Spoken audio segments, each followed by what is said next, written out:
years ago, we put nearly 1 year into just thinking about what's needed for a video workflow engine, a framework, like you would say. We tried to build that, and we tried to think about all the surroundings when it comes to video. It's not only codecs and containers, and so it's also storage, it's persistence, it's archival, it's metadata, it's persistent identifiers, it's much, much more. It's connection to libraries, all that stuff. So, key features of replay. We're trying to get lecture recording highly automated way, large scale. We're trying, as I said before, to capture 150 lectures per week, which is only 3% of our lectures we have at ETH, but with current stuff it can be doable by then. We want to provide access to intellectual content. This is what the index that we saw yesterday is all about. We'll come to it later. Freedom of choice today and tomorrow, what does it mean?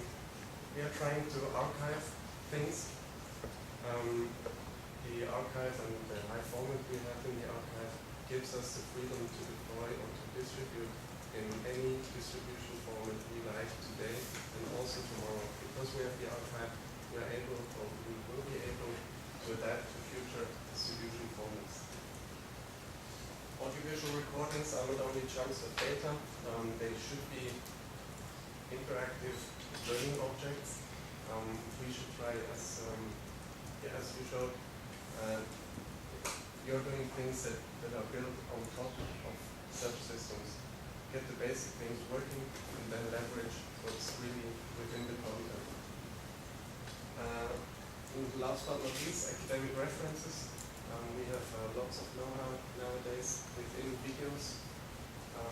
We would like to be able to point to certain, chapters, points in time within a video to reference know-how that's stored inside.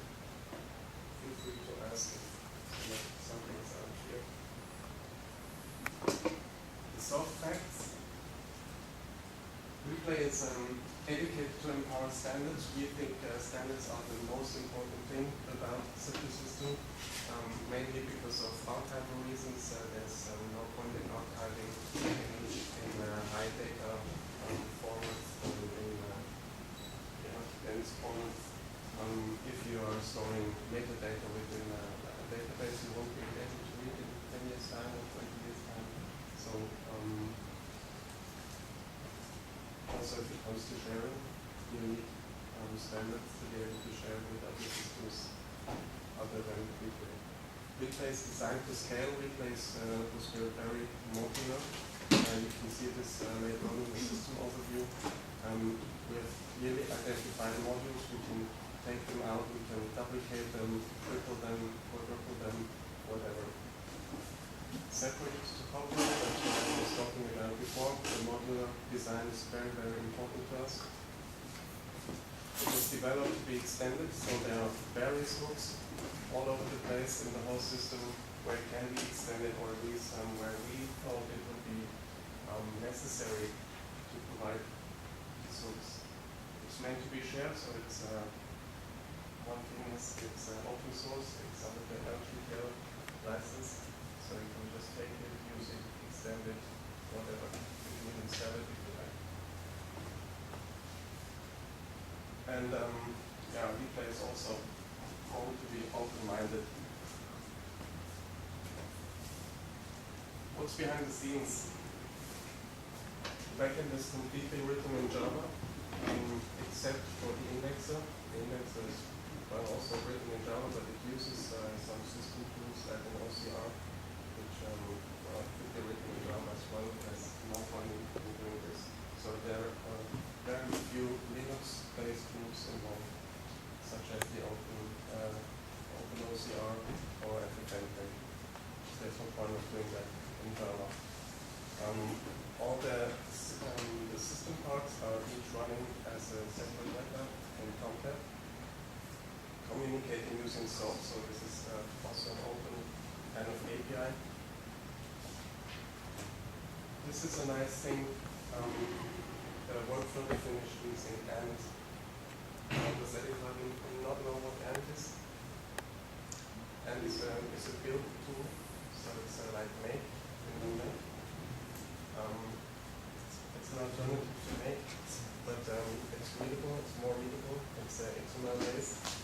So using this workflow and using the build script, it's easy to adapt the workflows we implemented, the basic ones. So you don't have to be a developer, Java track to add or to change things. You can start by just changing these workflow definitions. We are working on a recorder device called Playmobil. We talked about it a few times. I don't have too much time to get into detail here. If you have questions, just ask afterwards. Main thing about this recorder device, it's Linux-based. It's also open source. It's capturing VGA. It has automated camera tracking for the presenter. And it's communicating over SOAP as well. Various user interfaces are based on Spring, like the Opencast components are.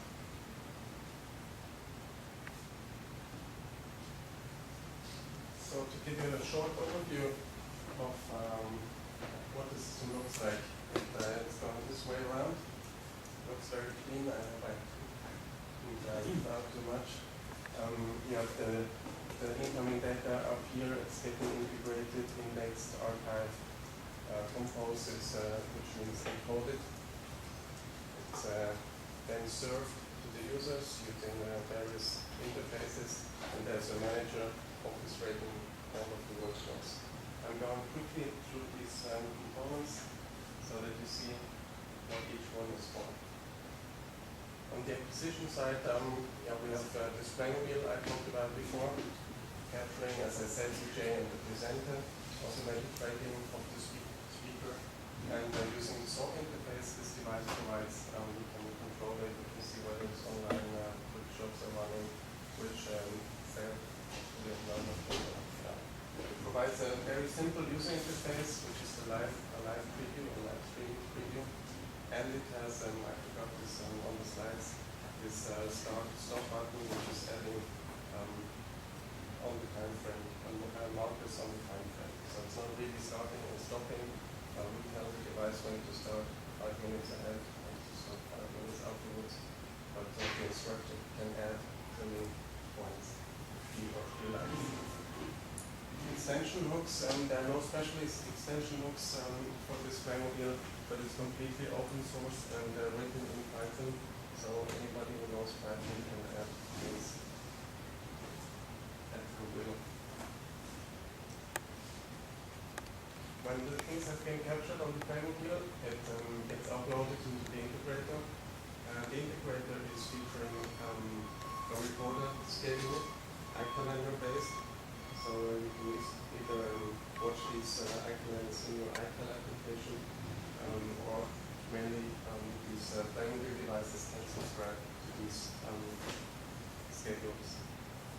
Integration is a simple Dropbox, so you can manually upload things. The Playmobils are uploading their things they recorded. We also wrote an interface, web interface, which is used to upload media tracks, add metadata, and then it's all wrapped up and also put into this inbox. So the inbox is central. It's very easy. It's very robust. And there we also have identifier assignment. So once the bundle gets into the inbox, an identifier is assigned, and integrate the bundle to the system. That's a whole bunch of user interfaces with this integrator. We have the scheduling interface, we have a job tracking interface, the manual upload, as I told you before. There's a quality assurance and trimming, small preview of the tracks, and of course the recorder management, similar to yours. What are the limitations of the manual upload? Limitations? Do you have it? Size of file? No. You're recording in DV, right? Originally and archiving that? Yeah. So have you tested uploading files of 3-4 gig? We have tested that it's working. We are from the Playmobil devices, we are transferring using secure content. So that's easy. And the user interface is web-based with all the problems we know. Web-based uploads. But the general way is these Playmobil devices transferring things using secure content. Extension hooks in the integrator, you can define media types, which means the whole system knows about media types it supports. This is important when you're thinking about archival. I can't go into much details now, but long-term archival is based on choosing the right format. It's the main thing. So you want the application to tell, I only support EV, or I support EV and or I don't know what, but no real and not anything else. So this is essential to the whole concept. You have the Dropbox as an extension. Just try to get your bundles in there somehow. And we also have an API for bundle management. The bundle is essentially the media plates we capture and the metadata.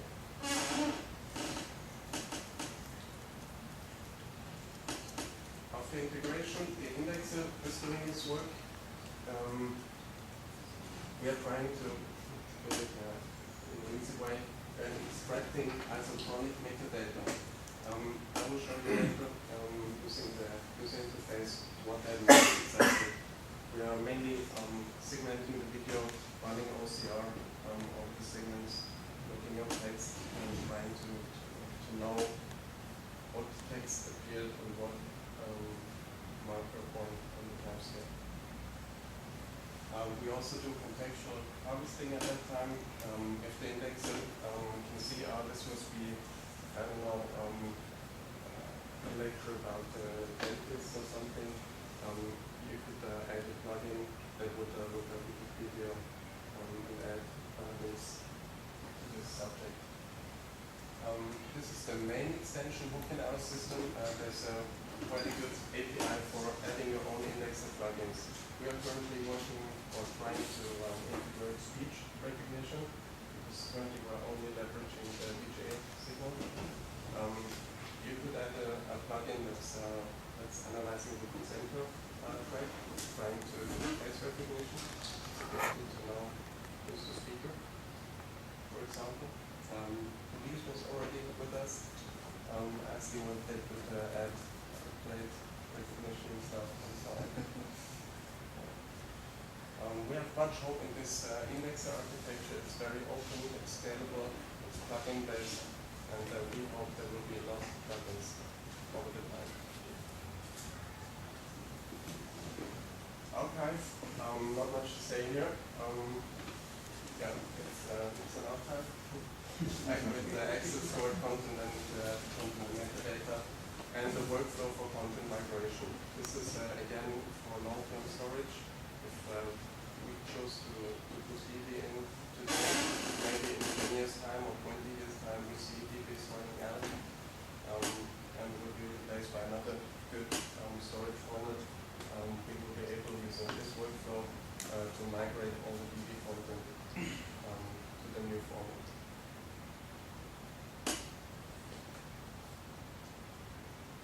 The encoding part, well, we'll do encoding into different formats. We are at TKH, we are using episode, the listeners episode for that task, but the distribution comes with F-content.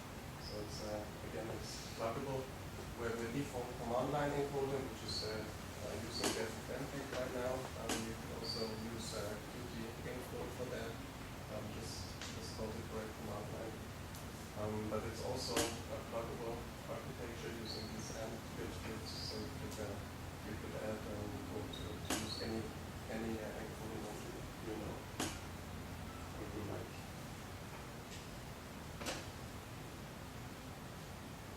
On the consumption side, Well, we have the store here with all distribution formats, the search index, query service, and annotations as a general web. So we can look up things here. We leverage the metadata, the isochronic metadata we collected before. User interface is there's a default one. We will ship a default user interface. You'll see on the next slide or one of the next slides. But you're free to add your own. So all the query service is completely SOAP-based. So if you have time or if you have different needs, add your own user interface. Extension hooks. At this point, we have this API for searching. We have the web service to add arbitrary user interfaces. And we also have an API for live context plugins. That means if you're showing a lecture, some lecture, you may be able to live do requests to the schedule to the campus information system to put together additional links to the department side and to the school side and whatever. So these are mainly things to collect which are not available at indexation jobs.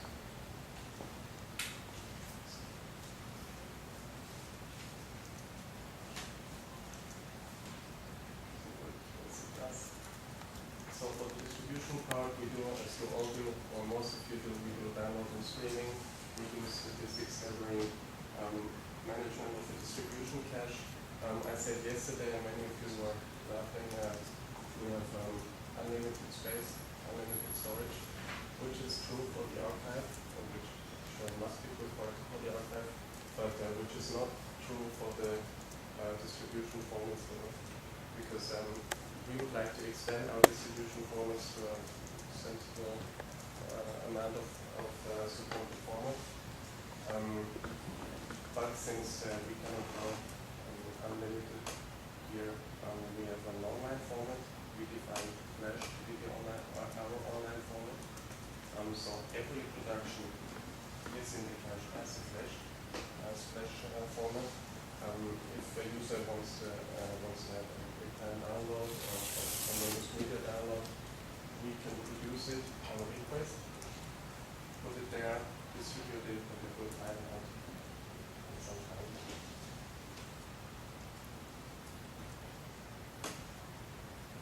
Yes, that's about it.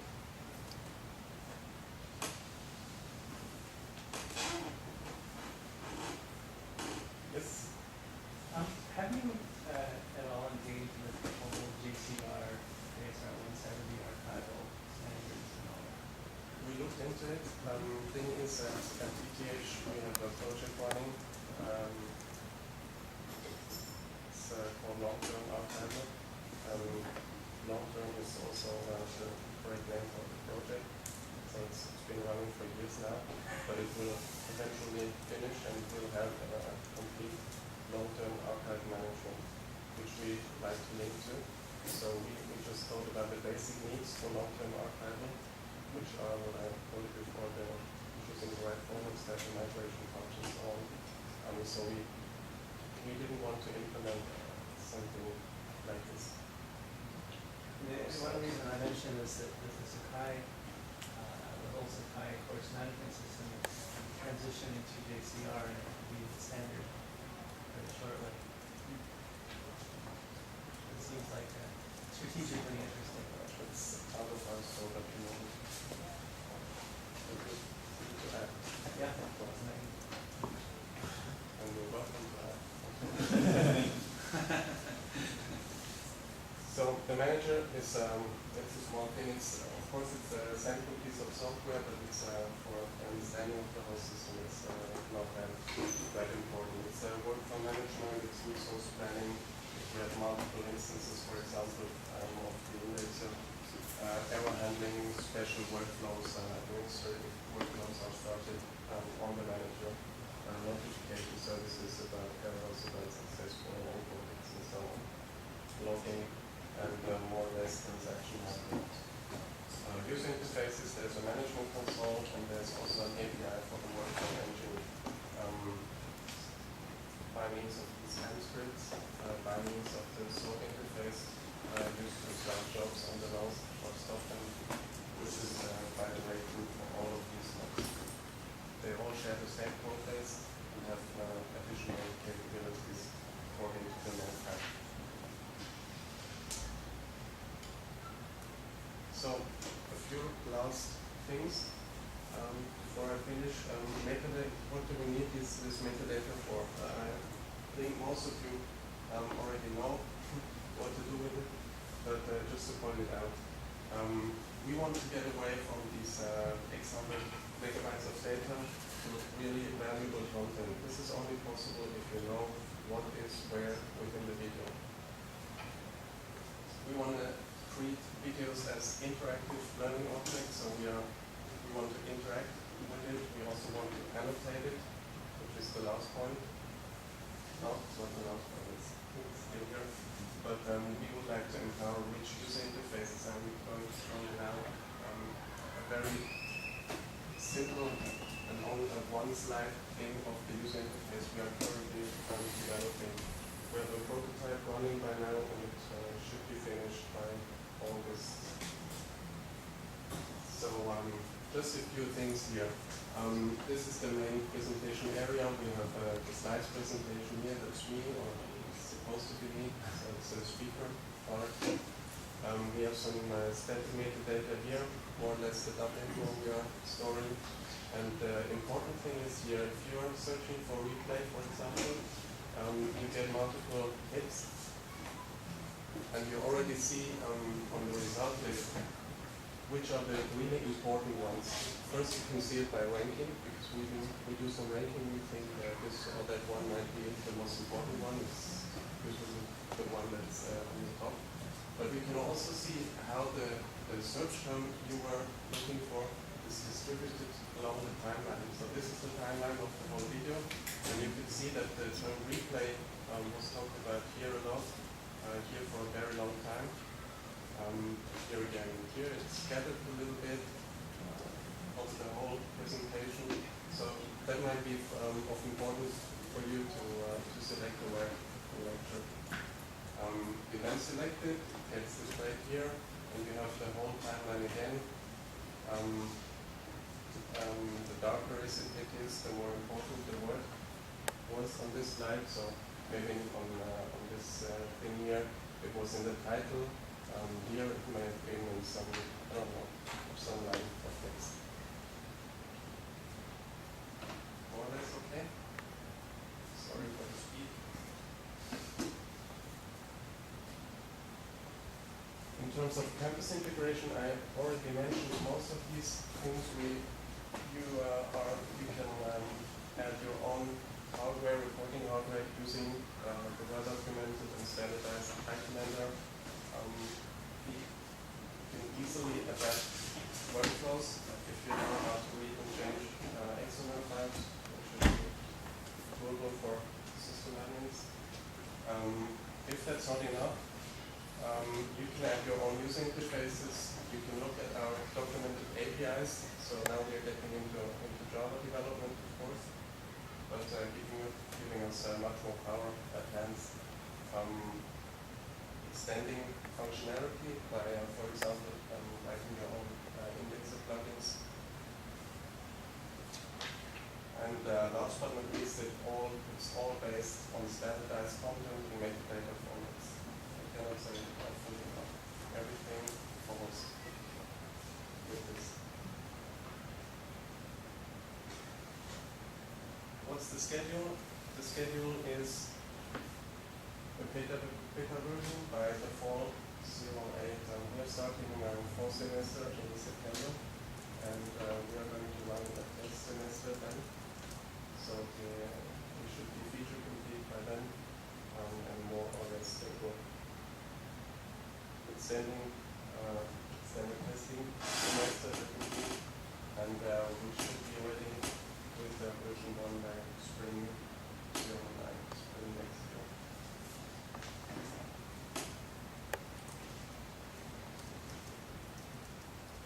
So that was it.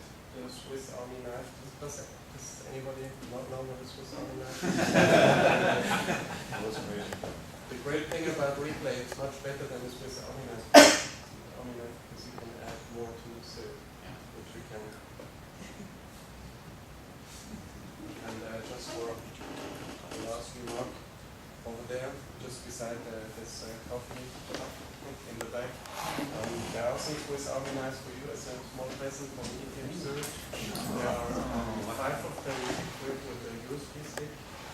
I apologize if there are only 5. You will find the latest release of replay, including this presentation, and the web pointer that you can of course also get everything on the web page. So, if you have questions, yes, please. What are the goals as far as continuing development that you're working with? It's trying to expand the community for more developers. Are you going to keep it contained in your own group? So it's yeah, that's easy. That's why I'm here. I'm clearly proposing if we or if you all are deciding on building a community or starting a community build project, I would propose replay as the basis for this, because we did so much work in advance, and maybe you saw that we did much more work than we needed to create it running at ETH, much more. So we are also engaged in the European Commission research program. We applied for a grant there. Yeah, but chances are good that we grant involved there. This will focus mainly on indexation technologies, so we will add more in this area. Which framework program are you under? 57. We have 2 projects at the moment. We know by the end of July how it goes out. Answer your question. So it's main focus one focus for us is to get it running at ETH. I need a job. I won't keep it if it's not running there, but we put too much effort into that to just only have it running at ETH. So we are glad if somebody, because this is a good basis for this or that campus as well. And I think just to add to that too, we're really excited at Berkeley about replay and the notion of connecting it with Opencast and the power of that, having a soup to nuts open source system that could do capture and delivery is exciting to not only us but also to the people funding the Opencast planning grant as well.